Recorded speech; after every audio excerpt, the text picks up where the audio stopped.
فأنا ناصح لإخواني بالصدع بالحق تبيض وجوههم. السكوت في مسألة الحزبية يضرها، فاصدع بما تؤمر وأعرض عن المشركين.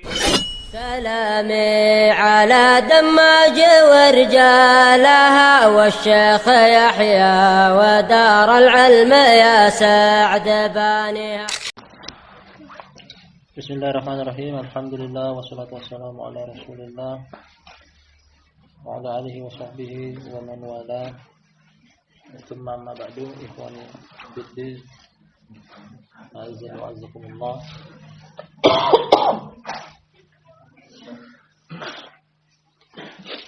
Kita kembali mengkaji kitab Ma'alim Manhaj Sunnati wal Jamaah, sebuah tulisan milik Syekh Shalih bin Fauzan Al-Fauzan. Kita berada pada simbol yang ke-6 dari 7 simbol Ahlu Sunnah wal Jamaah yang penulis muakan Al-Amru bil Ma'ruf wan Nahyi 'anil Munkar. Simbol yang ke-6 adalah memerintahkan kepada kebajikan serta mencegah daripada kemungkaran. Beliau akan kepada kita tentang ayat-ayat berupa dalil-dalil berupa ayat dan hadis tentang mengingkari kemungkaran. Yang kesimpulannya hukumnya adalah wajib. Mengingkari kemungkaran adalah wajib.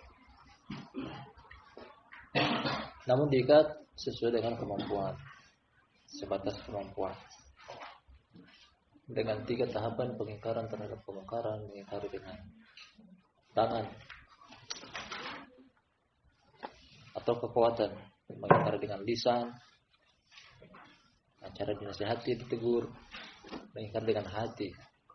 Membenci, paling minimnya adalah membenci perbuatan tersebut. Dan ini adalah selemah-lemah tahapan mengingkari kemungkaran.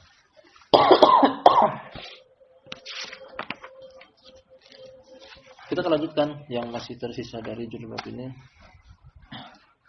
pada halaman ke-30.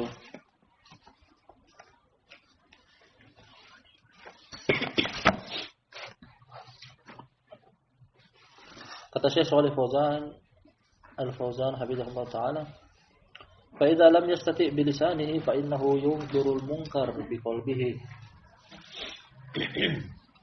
Beliau sudah mensyarah atau menerangkan hadisnya Abu Sa'id Al-Khudri riwayat Imam Muslim, "Man ra'a minkum munkaran falyughayyirhu bi yadihi, fa illam yastati' fa bi lisanihi, fa illam yastati' fa bi qalbihi, wa dzalika adaful iman." Menerangkan hadis yang berbunyi, bahwa siapa di antara kalian yang melihat kemungkaran maka rubahlah dengan tangannya, mengatakan tentang kekuatan. Apabila tidak mampu maka rubahlah dengan lisannya, maka menasihati dan menegur. Apabila tidak mampu maka ingkari dengan hatinya.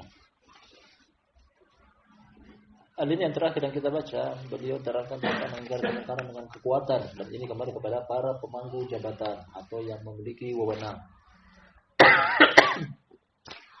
Kemungkaran pada rakyat diingkari oleh pemerintah, kemungkaran pada anggota keluarga diingkari oleh kepala keluarga.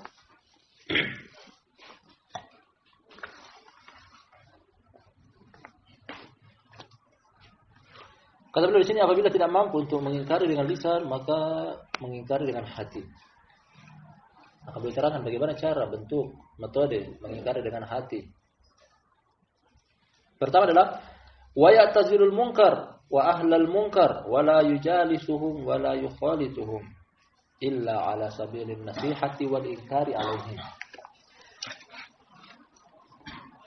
Cara mengingkari dengan hati adalah pertama meninggalkan kemungkaran. Pertama kita sendiri tidak melakukan kemungkaran tersebut.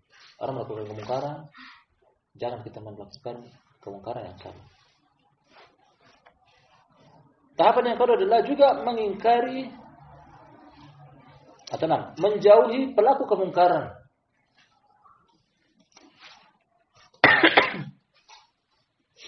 Karena ketika kita hadir di majelis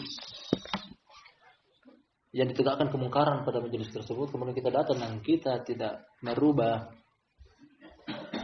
sama saja kita pun ikut melakukan kemungkaran tersebut.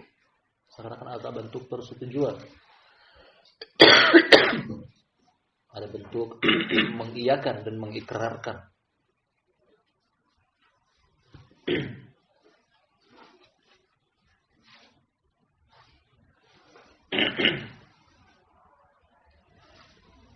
Allah menerangkan tentang kaumnya lebih soleh.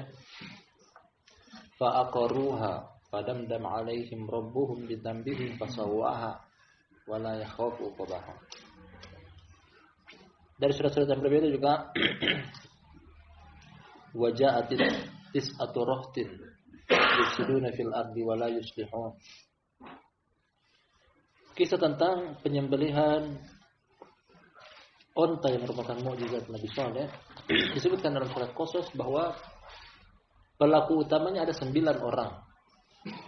Mereka yang bersekongkol, membuat makar untuk memusnahkan onta yang dimaksud. Hanya 9 orang disebutkan dalam Al-Quran.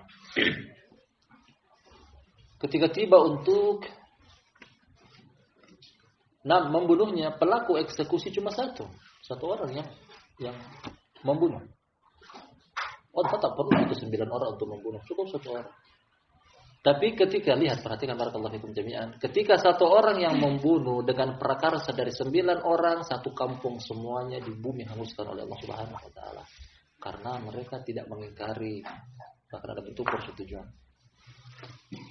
Ini buah hasil daripada tidak meninggalkan tempat kejadian kemungkaran dan tidak meninggalkan para pelaku kemungkaran. Kata Subhanahu wa taala, "Wattaqu fitnatan la tusibanna alladziina zalamu minkum khassah." Takutlah kalian kepada fitnah yang tidak akan menimpa hanya orang-orang zalim saja. Di hadapan mata kita, terkadang kita mendengar dengan telinga ketika terjadi musibah, barakallahu fikum jami'an, musibah yang umum. Terkadang dijumpai orang-orang soleh pun tertimpa musibah. Karena kenapa? Mereka tinggal di tempat yang ditegakkan kemungkaran padanya. Ketika terjadi bencana alam seperti tsunami dan likuifaksi Palu, tidak semuanya orang jahat yang meninggal, ada orang soleh. Tapi karena mereka tinggal di tempat yang Allah Subhanahu wa taala ingin celakakan mereka, dapat kemungkaran, pelaku kemungkaran. Ini buah hasil daripada tidak mengingkari kemungkaran dengan hati. Arti mengingkari kemungkaran dengan hati adalah yang meninggalkan tempat yang ditegakkan kemungkaran serta meninggalkan para pelaku kemungkarannya. Termasuk hal yang keliru dan salah ketika kita mengingkari, mengatakan dengan lisan kita, aku tidak suka dengan kesyirikan, kebid'ahan, kemaksiatan. Tapi masih mau dekat dengan pelaku kemaksiatan, masih mau bergaul dengan pelaku kebid'ahan. Ini salah.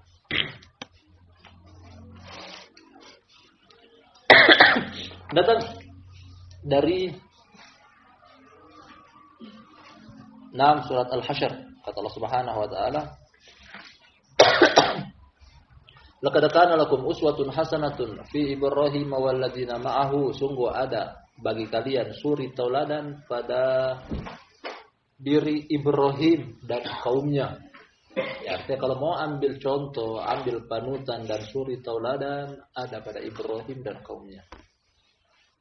Khususnya dalam materi ini akidah. Idz qalu liqaumihim inna bura'a'u minkum wa mimma ta'buduna min dunillah. Ketika mereka yakni Nabi Ibrahim dan kaumnya mengatakan, kami berlepas diri dari kalian dan apa yang kalian sembah selain Allah. Jadi 2 hal yang kita berlepas diri darinya. Perbuatan kemungkaran sekaligus pelaku kemungkaran. Jadi ketika mengatakan bahwasanya aku mengingkari kemungkaran, tapi masih mau bergaul akrab dengan pelaku kemungkaran, belum dianggap mengingkari kemungkaran.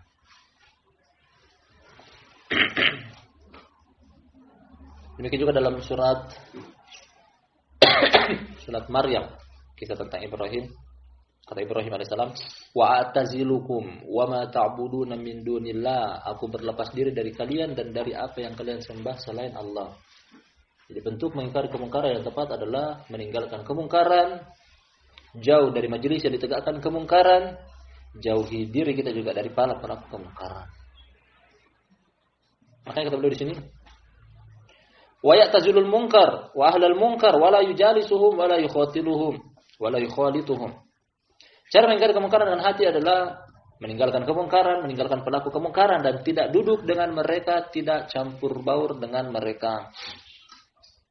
Ini yang tepat.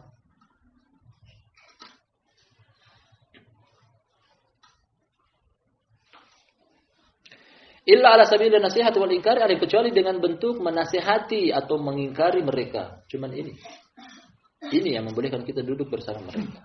Ya, maksud nasihat. Kalau hanya untuk majelis makan dan minum, hanya untuk majelis bersenda gurau dan bercanda, tidak, itu tidak dibetulkan, tidak diiyakan.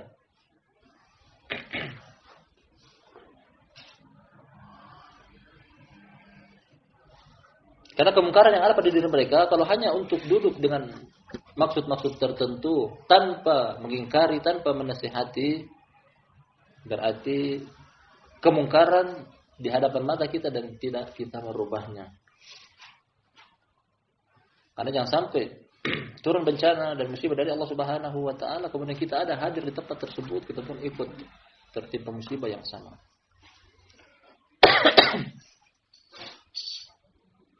Datang sebuah hadis dari Nu'man bin Bashir, tak boleh bawakan atau tidak.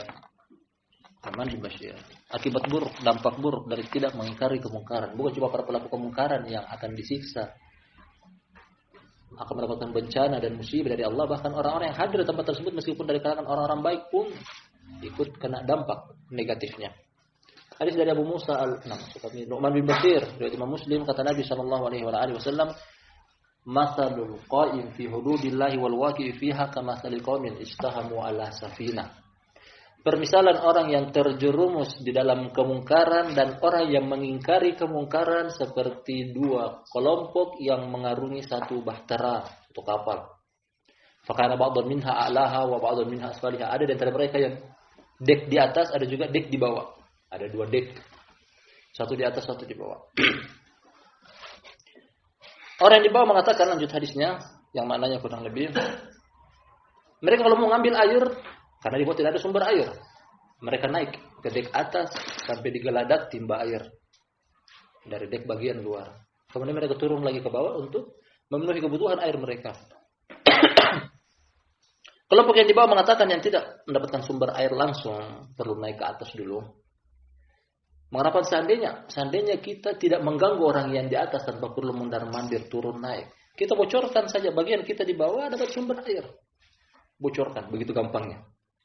Inisiatif mereka mau bocorkan karena di bawah sumber air langsung berdampingan, bersampingan dengan air laut. Akhirnya kata Nabi Shallallahu Alaihi Wasallam, seandainya mereka melakukan perbuatan tersebut, niat tersebut, tenggelam yang di bawah, tenggelam juga yang di atas. Tapi seandainya mereka ada mengingkari kemungkaran tersebut, jangan lakukan itu. Selamat yang di bawah, selamat juga yang di atas. Ini permisalan yang begitu mengena dari Nabi Shallallahu Alaihi Wasallam. Barakallahu fikum jami'an. Tentang kemungkaran itu harus diingkari. Kalau tidak, bukan cuma orang pelaku kemungkaran saja yang celaka, bahkan orang-orang yang baik pun ikut celaka. Ini maksud dari beliau tentang mengingkari dengan hati. Paling pertama kita benci dulu dalam hati kita bahwasanya itu adalah kemaksiatan. Kemudian yang kedua, kita ingkari mereka dengan cara tidak bergaul dengan mereka, benci kemungkaran pada mereka, tidak duduk dan tidak campur baur dengan mereka. Kalau ada dari kalangan saudara-saudara kita yang masih melakukan kemungkaran, kemudian kita diamkan, bahkan kita akrabkan mereka sekarang tidak terjadi sesuatu apa-apa, ini belum dikategorikan mengingkari kemungkaran, karena kemungkaran masih ada. Tujuan dan maksud Allah Subhanahu wa taala mengutus Nabi kita Muhammad sallallahu alaihi wasallam, bahkan ini tertera di dalam sifat beliau yang satu ini tertera dalam kitab-kitab suci sebelumnya. Kitab-kitab Taurat dan kitab-kitab Injil. Kata Allah Subhanahu wa taala,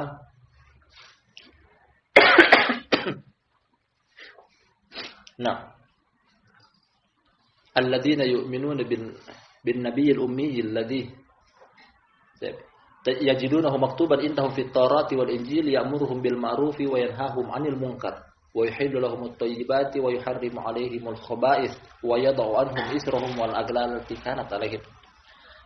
Allah terangkan dalam surat Al-A'raf bahwasanya sifat Nabi Shallallahu Alaihi Wasallam beserta umatnya telah tertera di dalam Taurat dan Injil. Dan sifatnya adalah memerintahkan kepada kebaikan, mencegah daripada kemungkaran, mengharamkan yang buruk-buruk, menghalalkan yang baik-baik, dan mengangkat hal-hal yang berat dahulunya ada pada agama mereka yang dijadikan ringan. Jadi antara sifat yang disebutkan di situ adalah mengingkari kemungkaran. Sudah ada sifat ini. Ini merupakan sifat umatnya Nabi akhir zaman, telah tercatat di dalam kitab suci Taurat dan Injil. Bahkan umat ini belum dilahirkan oleh Allah Subhanahu wa taala, umat dahulu sudah mengenal, sudah mengetahui dengan pasti bahwasanya umat ini kebiasaan mereka, ciri khas mereka, karakter mereka adalah mengingkari kemungkaran. Jangan membuat kecewa agama Islam di hadapan musuh-musuh Allah yang mengetahui tentang kitab-kitab suci mereka. Mereka mengetahui bahwasanya umat Islam adalah ingkar mungkar. Kalau itu tidak ada pada diri kita, jangan sampai mereka menuduh, kalian bukan umat Islam. Kalian bukan umat yang dimaksud dalam Taurat dan Injil. Kata beliau berikutnya, fa ahlus sunnati wal jamaati ya'muruna bil ma'rufi wa yanhauna 'anil munkar ala ma tujibuhu syariah. Ahlus sunnah wal jamaah, ahlus sunnah wal jamaah adalah mereka memerintahkan kepada kebajikan serta mencegah dari kemungkaran sesuai dengan yang diwajibkan oleh syariat. Sesuai dengan yang diwajibkan oleh syariat. Kemudian kemungkaran ini juga, ditengok dari beberapa sisi. Karena dari kemungkaran tidak satu derajat, bahkan bervariasi. Ada kemungkaran yang besar, ada kemungkaran yang sedang, ada kemungkaran yang kecil, ada kemungkaran bersifat global, ada kemungkaran bersifat pribadi, privasi. Cara mengingkarinya pun berbeda-beda. Seperti saudara kita melakukan kemungkaran, namun di dalam rumah, tidak sengaja sampai ke telinga kita berita tersebut. Nah, perlu kita ingkari kemungkaran dan kita ceritakan kepada orang lain. Tidak hanya rahasia pribadi dia. Cara mengingkarinya datang kepada dia, nasihat pribadi yang empat mata.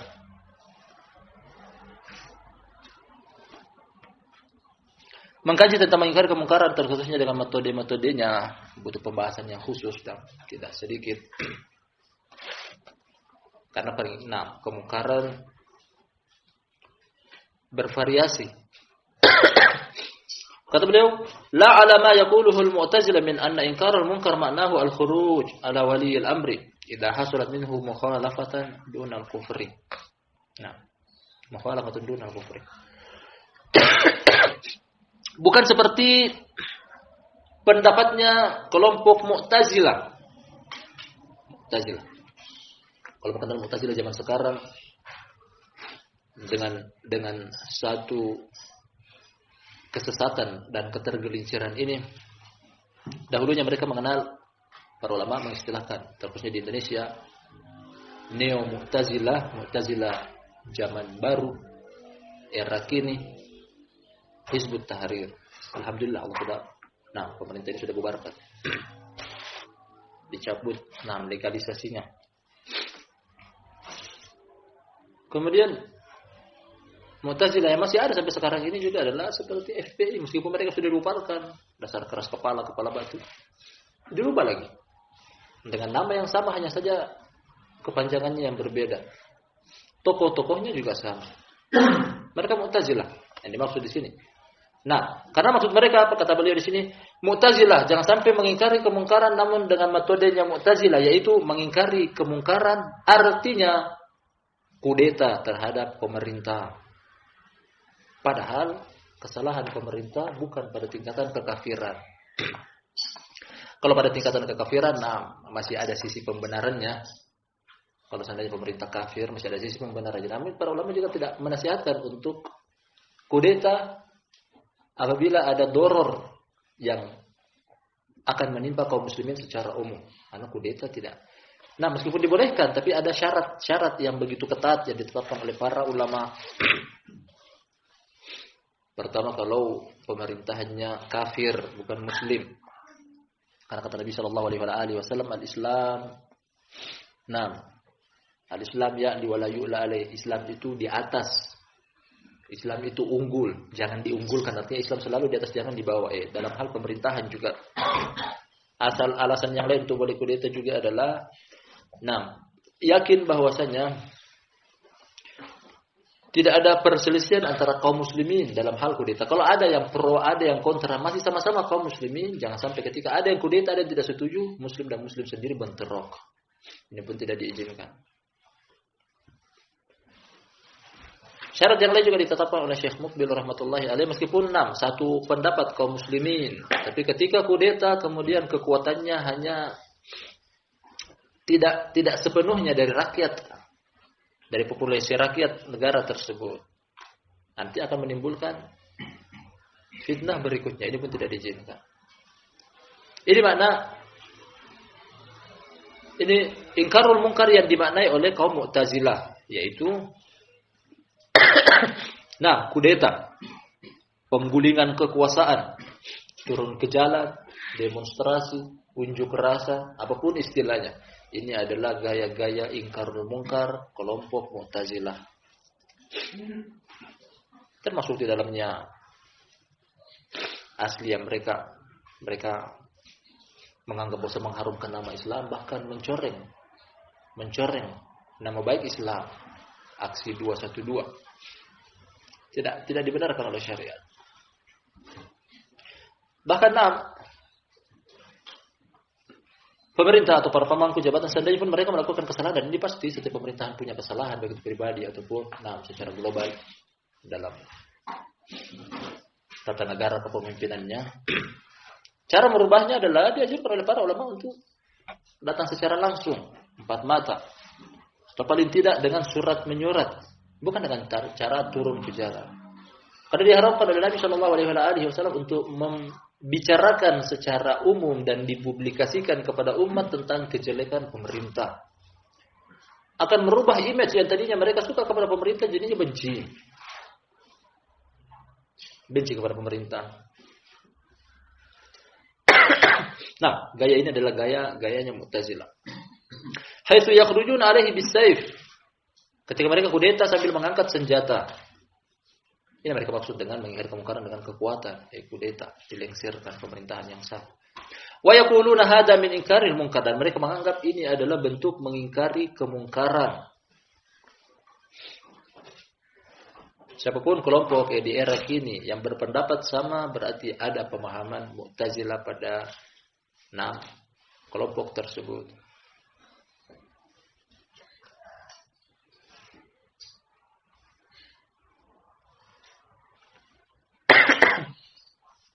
Pertama lahir tentang pemberontakan di sejarah Islam di era Utsman bin Affan.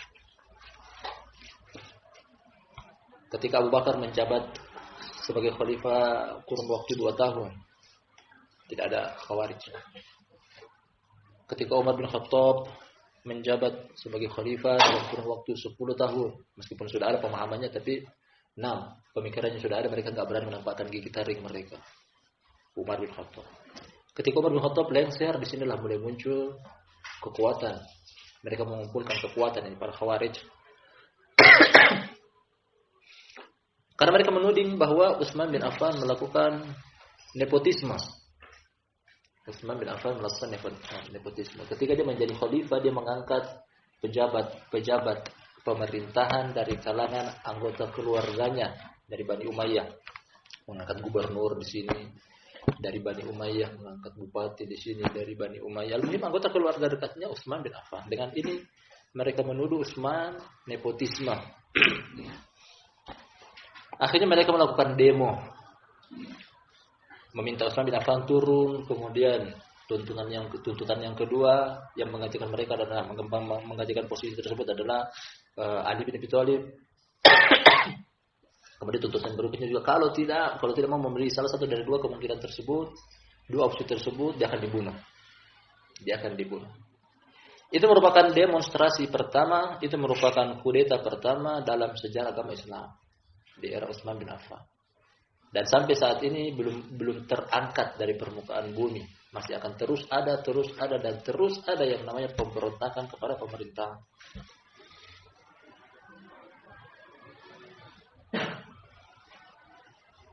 Beliau terangkan kepada kita hal ini karena, perhatikan, beliau jadikan sebagai simbol yang keenam. Simbol Ahlussunnah wal Jamaah adalah mengingkari kemungkaran, namun bukan dengan ala Mu'tazilah, bukan dengan caranya Mu'tazilah.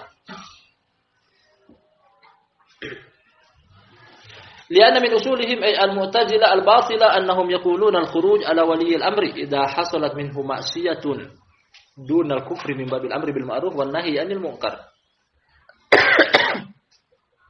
Dikarenakan ini merupakan pokok akidah kelompok Mu'tazilah yang sesat. Karena mereka berpendapat tentang kudeta terhadap pemerintah apabila terjadi kemaksiatan meskipun selain kekufuran. Ini termasuk pembahasan al-amr bil ma'ruf wan nahi 'anil munkar. Mereka menjadikan sebagai usul. Usul artinya mereka akidahi. Mereka jadikan sebagai ideologi yang tidak boleh mundur selangkah pun. Jadikan sebagai keyakinan. Bizamim dengan anggapan mereka. Fayashukuna asal ta'ati wa yakhrujuna 'anil jama'ati wa yufarriquna jama'atal muslimin bihujjati annahum yunkiruna al-munkar. Wa hadha huwa al-munkar ainuhu. Kata beliau lagi, mereka telah memecahkan atau mematahkan barisan kaum muslimin. Maka berkata as-ta'ah tongkat kepemimpinan. Mereka telah mematahkan tongkat kepemimpinan. Ungkapan tanda bahwasanya pemerintah ibaratnya seperti gembala kambing yang terkadang berjalan dengan tongkat. Tongkat ini adalah sebagai pemimpin yang menggembala kambing. Ibaratnya sebagai pemimpin sedang mengendalikan rakyatnya. Beliau ungkapkan dengan tongkat ini sudah dipatahkan oleh kaum Khawarij, hilang kepemimpinan. Akhirnya mereka keluar dari jamaah kaum muslimin, mereka memisahkan diri dari jamaah kaum muslimin dengan alasan mereka mengingkari kemungkaran, bahkan inilah hakikat daripada kemungkaran. Apa buah hasil dari apa yang mereka lakukan? Tidak ada. Bahkan menambahkan buruk image kaum muslimin dan agama Islam di mata dunia, mata internasional. Memang dikatakan Islam itu ekstrem, garis keras, penuh dengan kedoliman, penindasan, aniaya, dan seterusnya. Membuat nama Islam jadi buruk. Padahal bukan itu. Allah Subhanahu wa taala mengutus Nabi kita Muhammad sallallahu alaihi wasallam. Dalam Al-Qur'anul Karim menerangkan akan hal tersebut seperti pada perkataan Allah Subhanahu wa taala. Yang pertama adalah wa ma arsalnaka illa rahmatan lil alamin, tidaklah kami mengutus engkau kecuali sebagai bentuk kasih sayang kepada alam semesta. Islam datang dengan kasih sayang, bukan dengan kekerasan. Islam datang dengan kasih sayang dan bukan kekerasan. Meskipun pada sebagian keadaan boleh untuk keras, namun pada tempatnya. Jangan serampangan, jangan sembarangan, jangan sembrono. Keras kepada siapa? Pada pihak yang pantas untuk dikeras. Lemah lembut kepada siapa? Kepada pihak yang pas untuk dilemah lembuti. Dalam surat Al-Fat kata Allah Subhanahu wa taala, Muhammadur Rasulullah walladzina ma'ahu asyidda'u 'alal kuffari ruhama'u bainahum. Kata Allah Subhanahu wa taala, Muhammad adalah utusan Allah dan orang-orang yang bersama dia, kaumnya, sahabatnya, umat beliau. Asyidda'u 'alal kuffar, keras, tegas, lugas kepada orang-orang kafir, ruhama'u bainahum, lemah lembut sesama mereka. Pemerintahan masih terlihat mereka sholat Jumat masih sering disorot bahwasanya dia hadir ke masjid sholat Jumat. Ketika lebaran, haji terkadang dia mengeluarkan menyumbangkan hewan kurban. Artinya masih muslim dohirnya. Ini dikudeta, tidak boleh, tidak pantas, hukumnya haram. Maka mereka melakukan sesuatu yang hakikatnya adalah kemungkaran.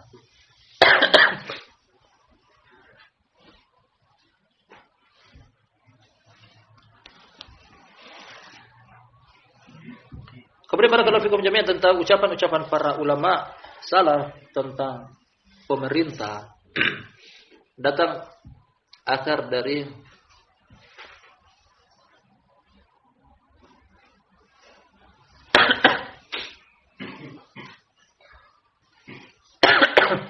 Fudail bin Iyad. Nah, datang akar dari Fudail bin Iyad, dia mengatakan bahwasanya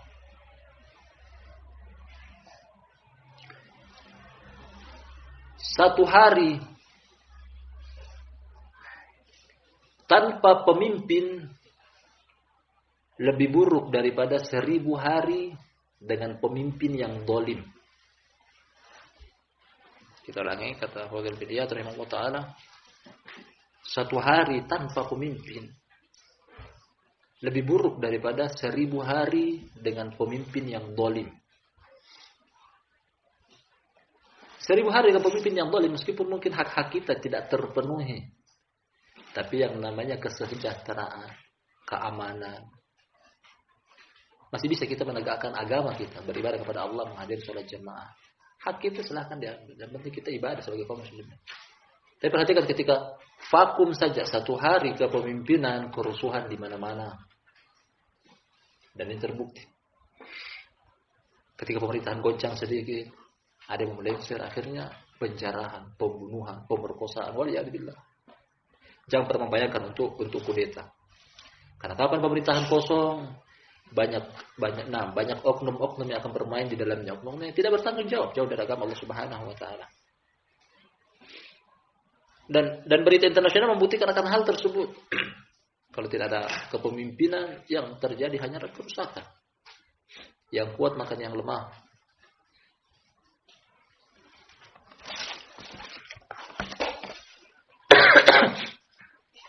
Fasabru ala waliyil amri wa in hasalat minhu mukhalafatun dunal kufri aula minal khuruj alaihi.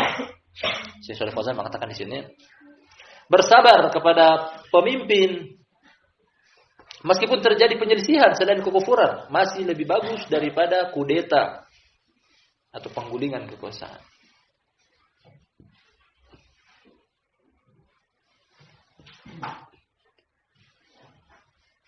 Bal inna ad-darar alladhi yahsulu fi as-sabri alayhi fi hadhihi al-hala akhaffu min ad-darar alladhi yahsulu min al-khuruj alayhi. Bahkan mudarat yang terjadi disertai dengan kesabaran ketika pemimpinnya zalim, tidak memenuhi hak kita sebagai rakyat. Hak kita sebagai rakyat tidak kita dapati.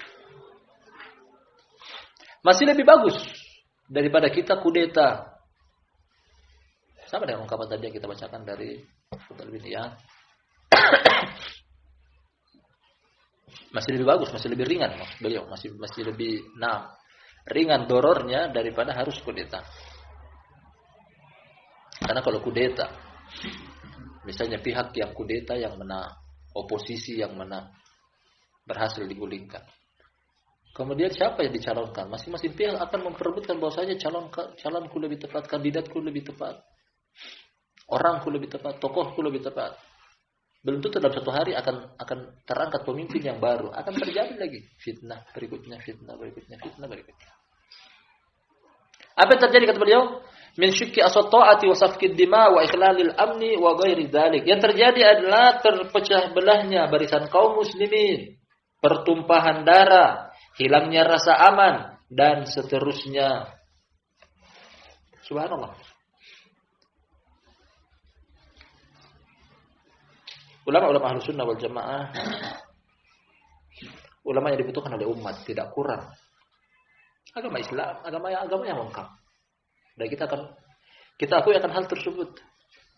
Jadi mau memperbincangkan sesi apapun, segi apapun dari sendi-sendi kehidupan ini, selalu gandengkan ulama Ahlus Sunnah di dalam urusan kaum muslimin. Perhatikan beliau, Syekh Shalih Fauzan menyinggung sedikit tentang semacam urusan-urusan politik, tapi tepat ulama berbicara dengan dalil, Nah, beliau sering menyinggung tentang politik dan tepat. Inilah politik Islam. Kudeta tidak dibenarkan. Demonstrasi tidak dibenarkan. Unjuk rasa, turun ke jalan bukan bagian daripada naam agama Islam. Bukan metode Nabi Shallallahu Alaihi Wasallam, bukan merupakan simbol dari Ahlus Sunnah wal Jamaah. Makanya kita punya bukti kuat barakallahu fikum jami'an bahwasanya tokoh-tokoh TV Roja dan yang bersama mereka pada kasus 212 beberapa tahun yang silam mereka terjerumus. Makanya tidak ragu sedikit pun mereka adalah khawarij. Tidak ragu kita sedikit pun mereka adalah terdapat pemahaman Mu'tazilah. Nama-nama seperti Firanda turun di 212. Dan orang-orang bersama mereka.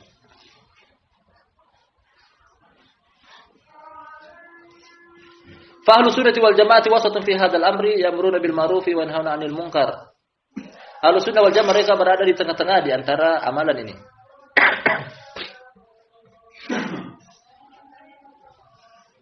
Tengah-tengah artinya ada kelompok yang tidak pernah mengingkari kemungkaran sama sekali. Ada kelompok juga yang terlalu berlebihan dan ekstrem dalam mengingkari kemungkaran. Artinya kelompok yang pertama tidak mengingkari kemungkaran sama sekali. Kemungkaran yang ada pemerintah mereka ikuti, setujui. Padahal mereka meyakini itu salah menyelisih syariat. Dan ini banyak kita jumpai.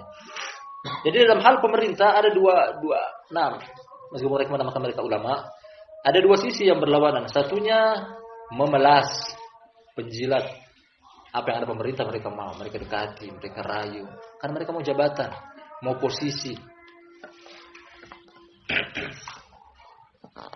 Tadinya mengatakan, mengucapkan selamat Natal tidak boleh karena ada kepentingan dan urusan pribadi, akhirnya berubah menjadi boleh. Namanya penjilat. Kemudian kelompok yang lain di sisi yang lain juga terlalu berlebihan dalam mengingkari kemungkaran. Yang ini tidak mengingkari kemungkaran, sebelahnya mengingkari kemungkaran namun dengan cara yang terlalu ekstrim. Turun ke jalan, unjuk rasa dan semisalnya. Ahlus sunnah wal jamaah berada di tengah-tengah. Kesalahan pada pemerintah mereka ingkari namun dengan hikmah dan bijaksana, bukan juga dengan melakukan fitnah yang baru, turun ke jalan. Ahlus sunnah berada di tengah-tengah, kata beliau. Ya'muruna bil ma'ruf wa yanhauna 'anil munkar.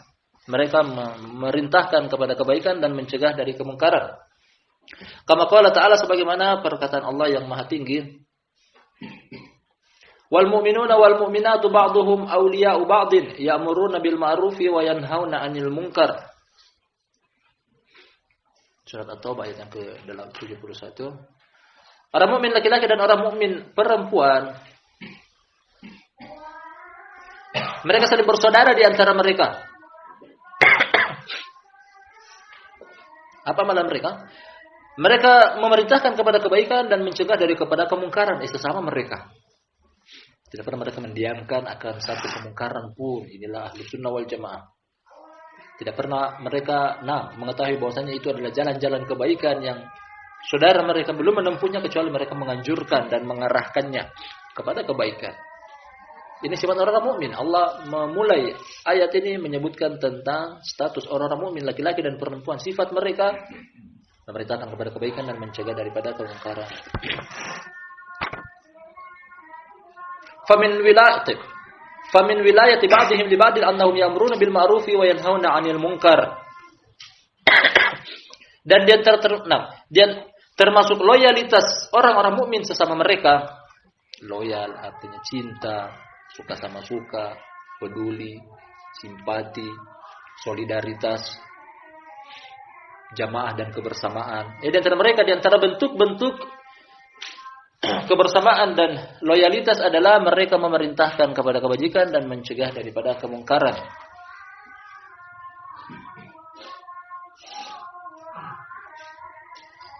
Maka ini bukti cinta.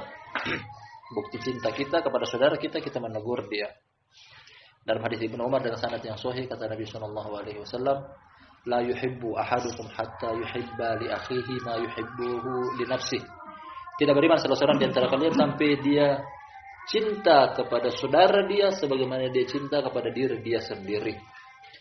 Hadis ini global dan maknanya adalah secara terperinci.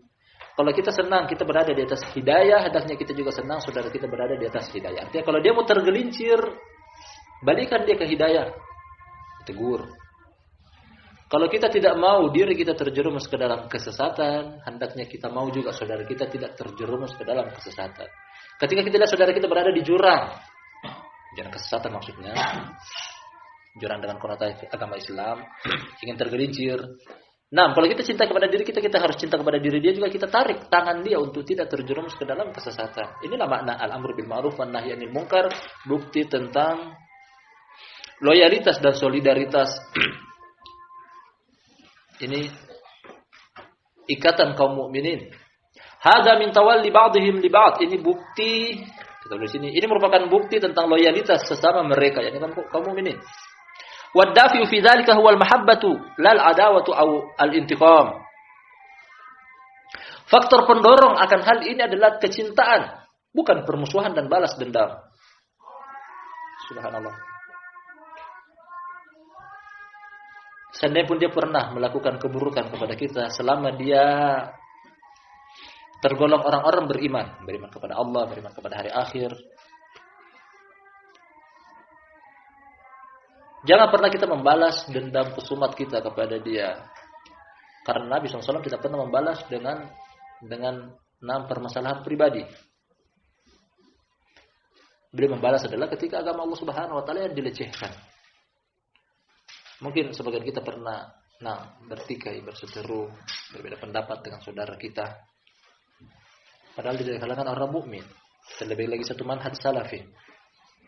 Bukan alasan, karena masalah pribadi kita kemudian kita benci dia, kita ajak orang lain juga untuk benci kepada dia dengan alasan pribadi kita. Bahkan hendaknya hal tersebut pijak di bawah telapak kaki kita. Seluruh permasalahan pribadi kita buang sejauh mungkin. Yang kita kedepankan adalah agama Allah Subhanahu wa taala. Dalam hadis Abdullah bin Amr bin As radhiyallahu anhu, dia pernah mengatakan,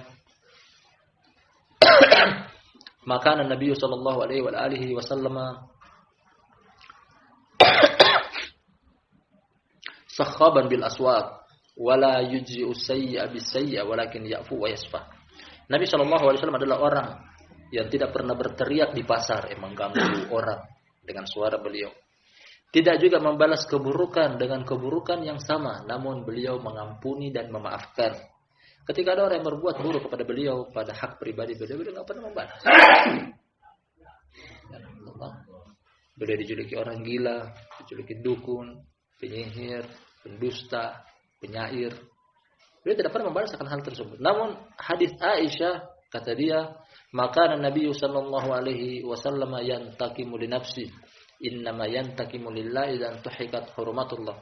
Adalah Nabi sallallahu alaihi wasallam beliau tidak pernah membalas karena kepentingan pribadi beliau. Namun ketika agama Allah yang dilanggar, beliau adalah orang terdepan, paling pertama yang akan membela agama Allah Subhanahu wa taala. Orasi yang mengena menyentuh hati juga beliau lakukan ketika di 6 Hajatul Wada, ketika kaum muslimin waktu itu berkumpul puluhan ribu di depan halayak ramai. Beliau berorasi di depan pintu Ka'bah sambil mengatakan, kullu amrin jahiliyatin tahta qadamai hatain maudu. Seluruh perkara kejahiliaan aku pijak di bawah telapak kakiku ini tertanam. Ya, seluruh masalah pribadi hari ini kita tutup, jangan dibuka. Karena mungkin sebelum kejadian tersebut di zaman jahiliyah, di awal-awal Islam terkhususnya, mungkin pernah terjadi pertikaian antara yang tadinya kafir atau musyrik dengan kaum muslimin dalam masalah darah, dalam masalah harta, kepentingan pribadi. Tapi ketika Allah satukan mereka dengan agama Islam, hal itu dilupakan, pribadi dilupakan. Kita jadikan yang mengikat kita adalah agama Islam. Ketika dia muslim, kita pun muslim, permasalahan pribadi di antara kita buang sejauh mungkin. Dan ini makna daripada loyalitas sesama mukmin. Tidak ada dendam kesumat, tidak ada permusuhan dan kebencian. Haitsu la yatrukul muslimu akhahul muslim 'ala al-ma'siyati wa 'ala ad-darari wa 'ala tariqin nar wa huwa yastati'u an yuhawila inqadahu bil amri bil ma'rufi wan nahyi 'anil munkar. Beritakan di sini lagi. Dari sisi bahwasanya seorang muslim tidak akan membiarkan saudaranya muslim di atas kemaksiatan dan kemudaratan atau jalan yang menggiring dia kepada neraka.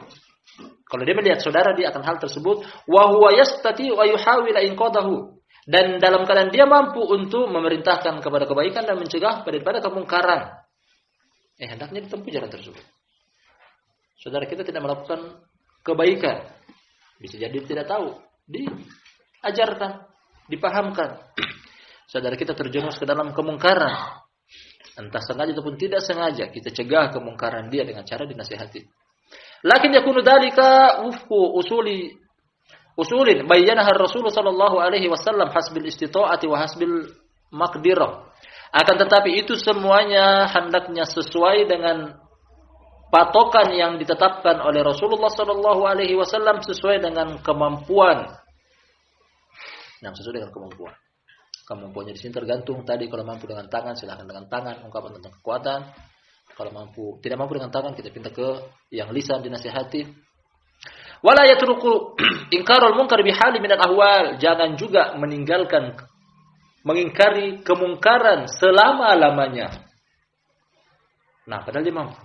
Tidak pernah mulutnya ini untuk mengingkari kemungkaran yang ada pada keluarganya, saudaranya, kerabatnya. Tidak pernah sama sekali. Ini juga bukan thariqah Ahlus Sunnah wal Jamaah.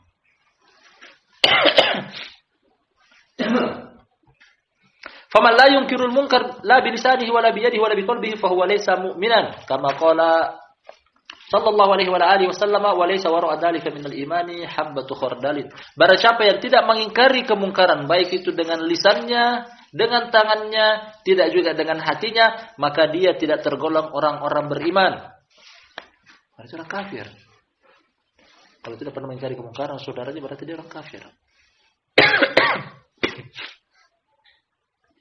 Demikian juga orang yang ditegur kemungkarannya kemudian tidak mau menerima, sama. Dalilnya juga mengatakan dia adalah orang kafir.